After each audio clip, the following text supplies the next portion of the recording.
Assalamualaikum, selamat siang kawan pajak.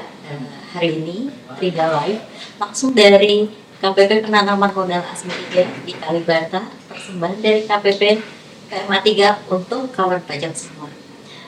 Kawan pajak, gimana kabarnya pada hari ini setelah pada awal pekan lalu ada berita kurang mengenakan adanya musibah banjir di sekitar kawasan Jabodetabek, khususnya di Bekasi dan juga beberapa titik di Jakarta.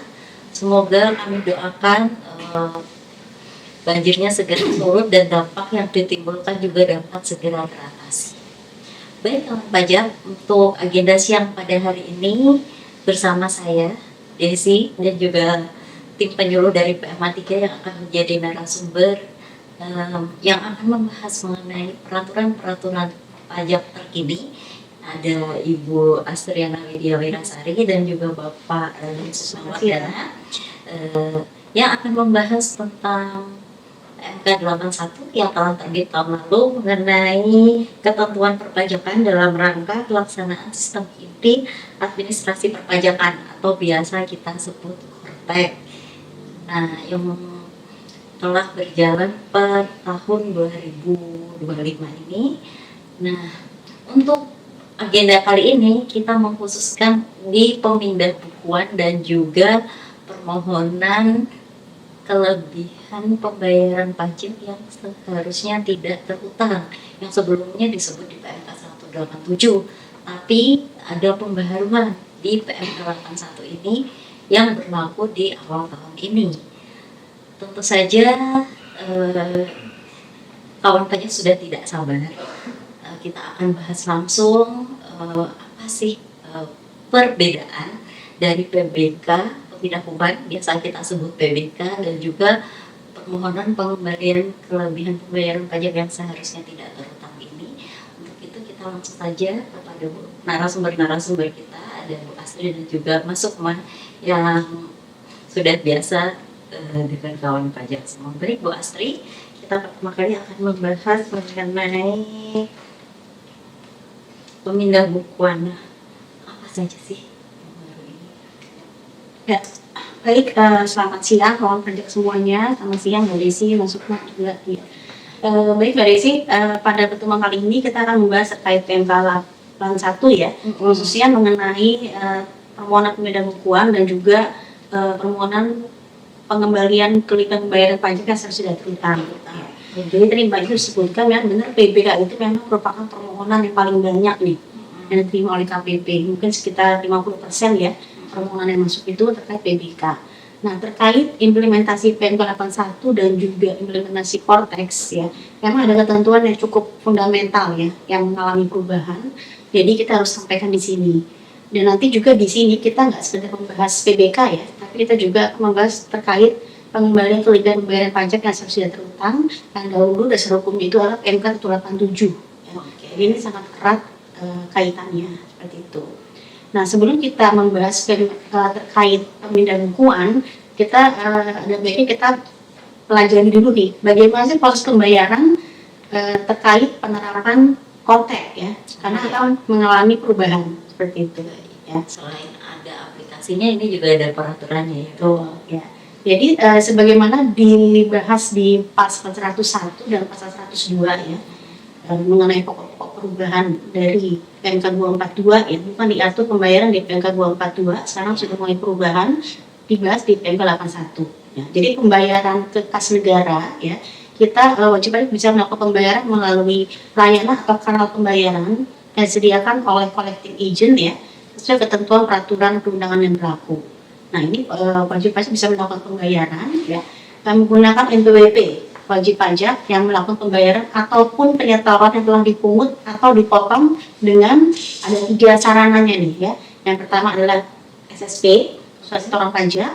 Yang kedua adalah materai ya, itu untuk pembayaran biaya materai. Yang ketiga adalah sarana lain ya, yang dipersamakan dengan SSP. Itu. Nah, sarana lain itu ada 5 nih, Mbak Desi dan kawan pajak ya. Jadi yang pertama adalah Bukti Penerimaan Negara atau BPN. Yang kedua adalah surat setoran pabean, cukai dan pajak. yang ketiga bukti pemindahan bukuan, keempat SP2D, dan terakhir adalah bukti penerimaan pajak lainnya seperti itu ya. Nah, untuk melakukan pembayaran tentu saja harus melakukan validasi ya. Nah, validasi ini tadi saya sampaikan ada 5 ya cara pembayaran. Mungkin yang sangat relevan untuk kawan pajak ini hanya 3 ya. Yang pertama adalah BPN, ya, lalu ada SSP pabean cukai dan pajak, yang ketiga adalah bukti PBK. Nah, ini kalau BPN dan SSP PC PCP ya, dan ini akan sah apabila divalidasi dengan NTPN.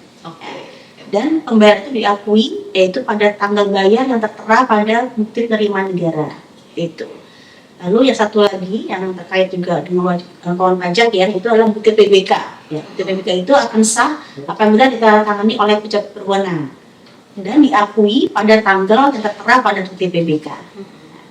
Yang kedua, yang dua sisanya adalah itu mungkin kawan pajak tidak terlalu ini ya, itu adalah SP2D dan juga BPN lainnya seperti itu ya. Nah yang terbaru juga Mbak Desi di Kortek ini ya, di Pemko 81 terkait adalah ada pasal baru nih yang mengatur terkait deposit pajak ya. Mungkin kawan pajak sudah pada tahu semua ya.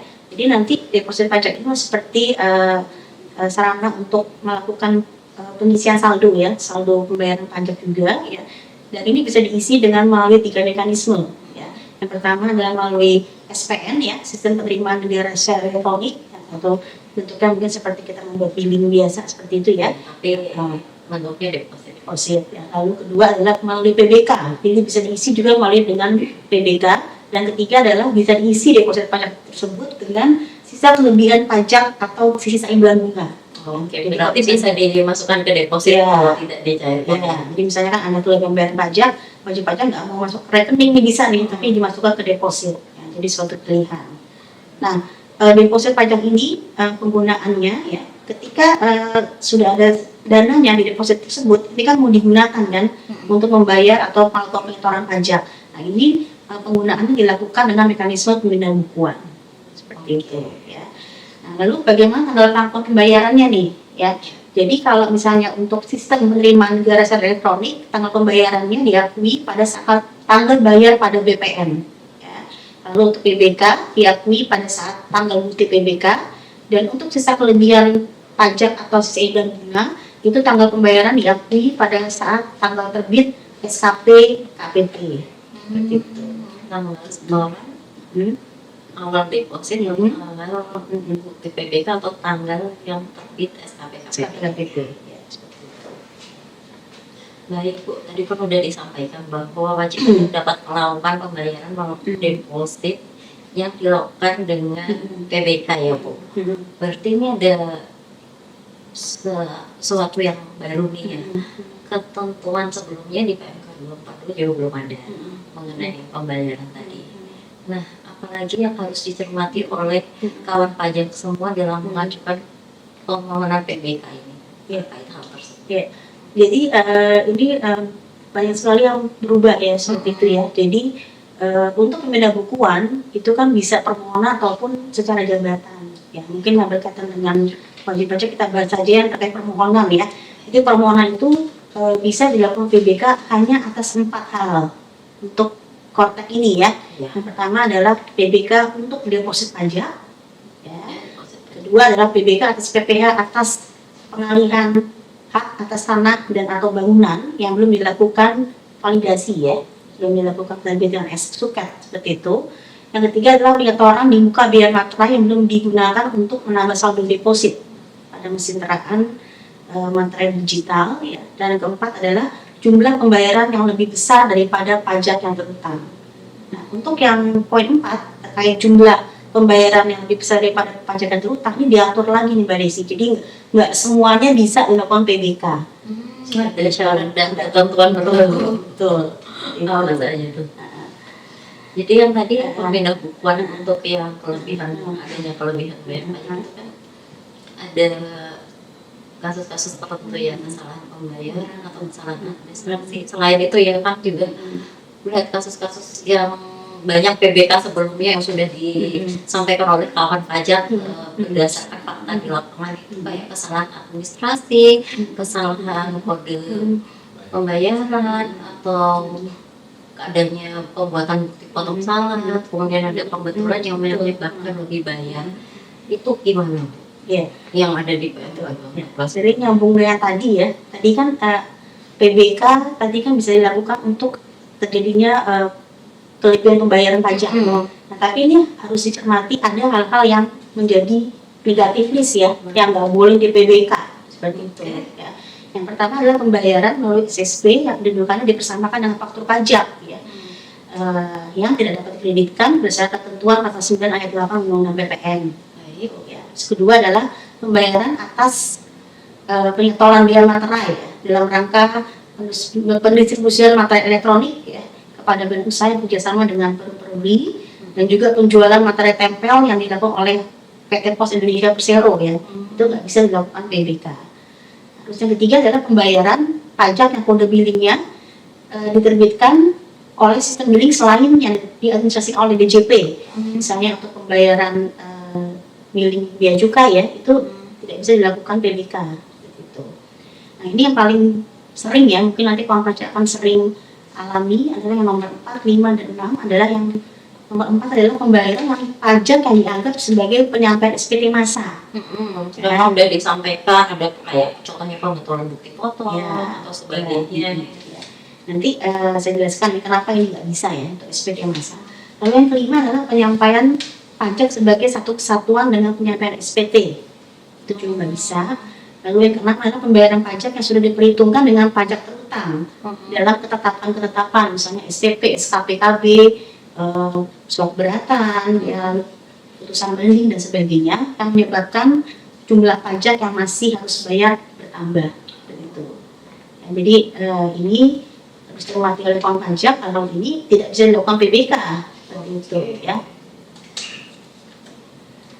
Kalau salah dan dibayar tadi nggak bisa PBK lagi, misalnya harus terus ada kesalahan kode selain kasus-kasus yang tadi ya, ada juga kesalahan kode jenis setor gimana, misal kalau mau bayar PPh 21 tapi malah kan mirip tuh PPh 21 4 1121 kamu salah malah ambil kode jenis setornya ke PPN tuh 411211 kebalik. Nah, bisa dijelaskan nggak Bu ini bisa di PBK atau tidak?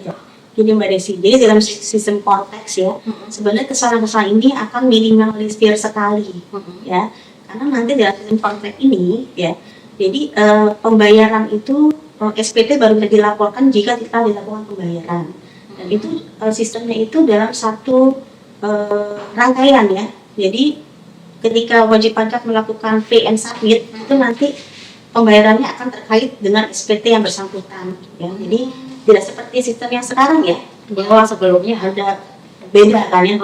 Karena sekarang kita juga udah pakai konteks. Ya, jadi dengan sekarang ini itu hampir nggak ada kesalahan itu karena bayar dan submit dalam satu rangkaian yang sama. Nggak bikin konteks lagi jadi WP tinggal klik pay ya dan submit, itu nanti akan langsung terbayar dan terlaporkan. Jadi kesalahan jadi kode jenis setor dari Mbak Desi sampaikan tadi itu hampir minimal sekali dalam konteks seperti itu. Sudah diminimalisir dengan adanya sistem pria billing yang baru. Makanya tadi dulu kemudian baru terbentuk. Nah tadi dikatakan tadi PBK itu tidak bisa jika dalam merupakan satu kesatuan SPT. Jadi seperti ini, jadi itu tidak mungkin terjadi sebenarnya seperti itu. Nah mungkin yang menjadi pertanyaan Mbak Desi adalah gimana sih kesalahan-kesalahan yang terjadi mungkin sebelum konteks ya, misalnya 2024 gitu ke bawah seperti itu, ataupun misalnya ada kesalahan lain nih yang mungkin aja terjadi gitu. Ini solusinya apa? Kalau nggak bisa PBK solusinya apa? Seperti itu. Kalau nggak bisa PBK gimana? Klaim itu haknya. Nah ini makanya kita lakukan IG-Live ini karena penting sekali nanti wajib pajak bisa mengajukan pengembalian kelebihan bayaran pajak yang seharusnya tidak terutang. Seperti itu. Untuk hal yang tidak bisa di PBK, maka wajib pajak bisa melakukan pengajuan permohonan pengembalian kelebihan pajak yang seharusnya tidak terutang. Nah ini Pak Sukma ada di sini nih yang menjelaskan terkait hal ini. Oke, baik. Mas Sukma, boleh dijelaskan yang mengenai permohonan kelebihan pembayaran pajak yang seharusnya tidak terutang ini yang sebelumnya diatur di PMK 187, biasanya disebut PMK 187, tapi karena berlakunya PMK 81 ini ada update yang terbaru. Mohon dijelaskan Mas Sukma. Baik, terima kasih Mbak Desi dan kawan pajak. PMK 81 ini memang membawa beberapa penyesuaian ya untuk PMK 187 ya, terutama terkait dengan objek pajak yang dapat diajukan. Yang pertama adalah pajak penghasilan, pajak tambahan nilai, kemudian pajak pertambahan penjualan atas barang mewah, pajak bumi bangunan, biaya antara lain, pajak penjualan dan pajak akun. Nah, setelah lagi Mbak Desi tentang deposit ya, Oke, deposit pajak yang sudah digunakan untuk pelunasan pajak yang berutang itu bisa. Oh, termasuk ya kalau ada lebih juga di depositnya. Ya, Jadi bisa di ya, apa? bukan. Ditunjukkan Ya, tapi belum ya. Ya, cair ya. Bisa jadi. Ya, kemudian ada beberapa penyesuaian juga ya. Di sini ada ruang lingkup. Ada 5 ruang lingkup terkait dengan pengembalian kelebihan pembayaran pajak yang secara terutang. Yang pertama adalah terdapat pembayaran pajak yang bukan merupakan objek pajak yang terutang atau yang seharusnya tidak terutang. Kemudian yang kedua adalah terdapat kelebihan pembayaran pajak oleh wajib pajak bagi yang terkait dengan pajak terutama impor. Yang ketiga adalah terdapat kesalahan pemotongan atau pemungutan yang mengakibatkan pajak yang dipotong atau dipungut lebih besar daripada yang seharusnya dipotong atau dipungut.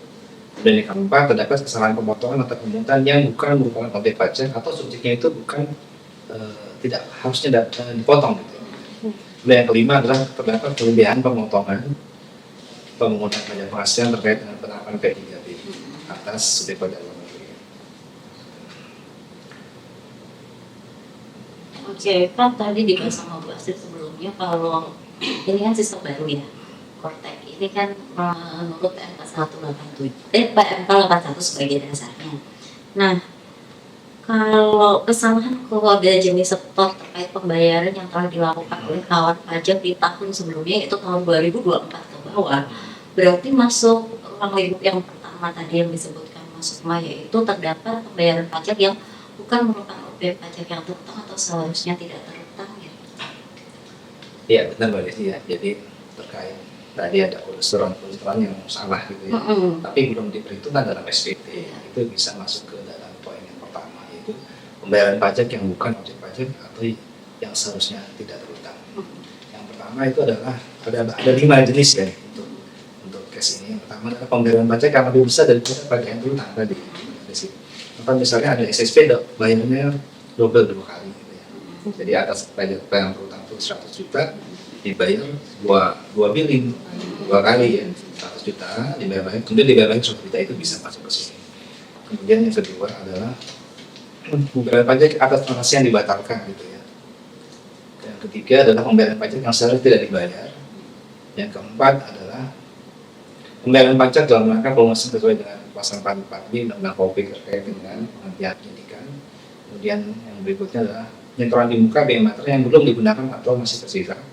Yang berikutnya adalah pembayaran PPh bersifat final atas penghasilan dari WP UMKM yang mendapatkan fasilitas yang memiliki omset di bawah 5 juta ya. Itu juga bisa apabila dahulunya sudah pernah menyetorkan tapi ternyata omsetnya di bawah 500, itu bisa menggunakan klausul ini. Dan berikutnya adalah permohonan pengembalian itu diajukan oleh yang membayar. Kalau dahulu kan yang mengajukan adalah pihak yang ya, ini kalau dulu defaultnya ya, kalau PMK 87 ini defaultnya yang motong kan ya, kalau ini yang bayar ya, yang bayar. Kemudian dia dengan melampirkan yang pertama adalah syaratnya penghitungan yang seharusnya terhitung, jadi harus ada penghitungannya. Kemudian alasan permohonan pengembalian. Gitu. Baik, tadi kan baru saja dijelaskan mengenai permohonan kelebihan pembayaran pajak yang seharusnya tidak terutang untuk poin 1, yaitu untuk pembayaran yang seharusnya tidak terutang. Nah, bagaimana kalau ada kesalahan pemotongan dan pemungutan yang dahulu bisa diajukan PPK, tetapi kan sekarang sudah tidak bisa nih sesuai PMK 81 dan WO-nya pakai ketentuan permohonan pengembalian pajak yang seharusnya tidak terutang, bisa dijelaskan nggak? Baik, ini terkait dengan kesalahan pemotongan atau pemungutan. Ya. Pertama adalah ruang lingkupnya. Ini pertama, apabila pemotongan atau pemungutan PPh yang mengakibatkan PPh yang dipotong itu lebih besar daripada yang seharusnya dipotong atau dipungut. itu WP bisa melakukan kebetulan untuk dipotong dan kemudian nanti mensubmit SPT yang nantinya akan lebih setol gitu. Kemudian yang kedua adalah pemotongan atau pemungutan yang dilakukan oleh yang dipotong ya, yang diterima oleh bukan subjek pajak. Ya. Yang berikutnya yang ketiga adalah pemungutan PPN yang lebih besar daripada pajak yang seharusnya dipungut. Kemudian yang keempat, pemungutan PPNBM yang lebih besar. Dan berikutnya adalah pemungutan biaya materi yang lebih besar daripada biaya materi yang seharusnya dipungut. Ya. Kemudian terkait kesalahan pemotongan juga ada klausul yang tambahan, yaitu ada ruang lingkup kesalahan pemotongan itu, yaitu kesalahan pemotongan yang bukan merupakan objek pajak ya, atau subjek pajak yang mendapatkan fasilitas perpajakan. Jadi harusnya subjek pajak tersebut tidak dipotong. Nah ini sifatnya yang pertama adalah pemotongan atau pemungutan yang seharusnya tidak dipotong atau tidak dipungut. Kemudian yang berikutnya adalah pemungutan PPN yang seharusnya tidak dipungut. Yang berikutnya adalah pemungutan PPNBM yang seharusnya tidak dipungut, termasuk untuk yang diberikan pembebasan atau pengecualian PPNBM dan juga atas ekspor BKP yang tergolong mewah yang atas PPNBM-nya telah dibayar. Baik, sudah dijelaskan jika terjadi kesalahan pemotongan bisa berupa kesalahan pemotongan yang lebih besar dari yang seharusnya terutang, dan selain itu juga berupa kesalahan pemotongan yang bukan merupakan objek pajak atau mendapatkan fasilitas perpajakan. Tadi bisa diajukan dengan permohonan pengembalian yang seharusnya tidak terutang. Nah, satu lagi nih Mas Sukma, kalau ada penerapan P3B itu ada efeknya juga nggak di angka lepas sampai ya terkait permohonan pengembalian pajak yang tidak terutang. Jadi terkait dengan P3B, jadi untuk yang terakhir di poin terakhir ada pengembalian kerugian pajak akibat adanya penerapan P3B bagi subjek pajak luar negeri. Itu yang pertama adalah kesalahan penerapan P3B, kesalahan tarif, gitu ya. Kemudian yang kedua adalah keterlambatan pemenuhan persyarat terkait subjek, artinya form DGT-nya itu diterimanya terlambat. Kemudian yang berikutnya adalah persetujuan bersama yang mengakibatkan adanya pengembalian kerugian pajak. Gitu. Oke, kan PBK dan juga permohonan pengembalian pajak yang tidak terutang tadi bisa dilakukan permohonan oleh wajib pajak. Update kan bisa melalui langsung ke counter maupun melalui aplikasi Kortek ya, taxpayer portal. Nah terkait ini bisa tolong dijelaskan Pak Astrid. Jadi kan kawan pajak sudah punya Kortek semua ya, Kortek nanti kalau di wajib pajak berarti taxpayer portal gitu ya. Nanti kalau kawan pajak ingin mengajukan pemindahan bukuan ataupun pembayaran pajak yang tidak terutang, kawan pajak buka menu pembayaran. Ya, pembayaran. Kalau untuk ingin PDK maka pilih permohonan pemindahan bukuan. Nanti di situ kalau bisa di PBK, nanti di ledger wajib pajak itu akan keluar kredit. Kredit itu artinya dia itu bisa di PBK-kan, data itu akan keluar sendiri. Ya, lalu langsung masukkan saja alasan pemindahan bukuannya karena apa, seperti itu. Nah, kalau misalnya kredit pajak tidak keluar, ya itu kemungkinan besar bahwa transaksi tersebut tidak bisa di PBK-kan nih. Dan solusinya berarti harus dilakukan pengembalian pajak yang sudah terutang, seperti itu ya. Nah, untuk pengembalian pajak yang sudah terutang itu nanti kawan pajak perlu pilih menu restitusi ya, permohonan restitusi. Formulir restitusi Untuk pembayaran juga. ya, untuk bayar juga. Nanti pilihnya di menu formulir restitusi ya. Nah, nanti di situ kawan pajak pilih ya alasannya apa. Di situ alasannya sudah sangat jelas ya. Dan semua yang tidak bisa di PPK kan, ternyata tidak jelaskan tadi ya, tidak bisa di PPK misalnya tadi apa, merupakan satu-satunya SPT misalnya, SPT atau ya sebagai SPT masa, ya itu kan Potong. nah itu kan nggak bisa semua ya. Nah berarti nanti pilih sesuai dengan alasannya, di situ sudah jelas ya, di Korteknya tinggal dipilih saja seperti itu. Nanti kalau ketika dipilih nanti tambah data gitu, nanti akan keluar nih kredit pajak yang memang yang memang bisa dilakukan permohonan pengembalian itu akan keluar sendiri. Nah mungkin karena sekarang masih migrasi ya Mbak Desi ya, mungkin ada beberapa mungkin kawan pajak yang bertanya kok nggak keluar gitu ya, kredit pajaknya nggak keluar. Nah, dalam hal ini Nah, kawan pajak bisa menghubungi helpdesk ya, ataupun datang langsung ke TPT seperti itu untuk petugas kami meneliti lebih lanjut nih kenapa itu tidak keluar angkanya. Seperti itu nanti kami akan melakukan penelitian. Jika memang itu berhak, nanti kami akan lakukan penelitian lebih lanjut sehingga nanti supaya bisa kita lakukan prosesnya dengan sistem yang kami miliki seperti itu. Jadi kamu tidak usah khawatir nanti kalau misalnya ada kejadian seperti ini, kamu bisa menghubungi helpdesk untuk diteliti kenapa itu tidak muncul di pajaknya. Baik Bu, berarti kan proses ini tinggal memilih datanya di akun Kortek Pajak ya, atau kalau belum muncul bisa diajukan ke counter seperti itu. Baik, sudah jelas ya. Baik, terima kasih kawan pajak karena keterbatasan waktu kita dan juga topik hari ini kita bahas di khusus PBK dan juga permohonan kelebihan pembayaran yang seharusnya tidak terutang sebagaimana menurut peraturan terbaru PMK 81 tahun 2024 yang semua diakomodir di akun Kortek Wajib Pajak. Untuk mengajukannya bisa dari situ, silahkan dicoba, jika ada problem bisa ke counter, dan semoga juga sistem Kortek ke depannya lebih baik dan juga bisa lebih membantu kita. Nah, bila ada banyak kekhilafan kita pada hari ini, kami mohon maaf. Semoga kita bisa berjumpa lagi di kesempatan Triga Live selanjutnya. Gimana Bu, ada posisi? Baik. Baik Bang Raja, kita sudah melakukan IG Live hari ini ya, semoga bisa dimengerti gitu ya, karena ada perubahan mendasar nih terkait permohonan pemindahan bukuan ya. Karena nanti pemindahan bukuan itu dalam sistem Kortex itu nanti akan jadi minimal sekali ya.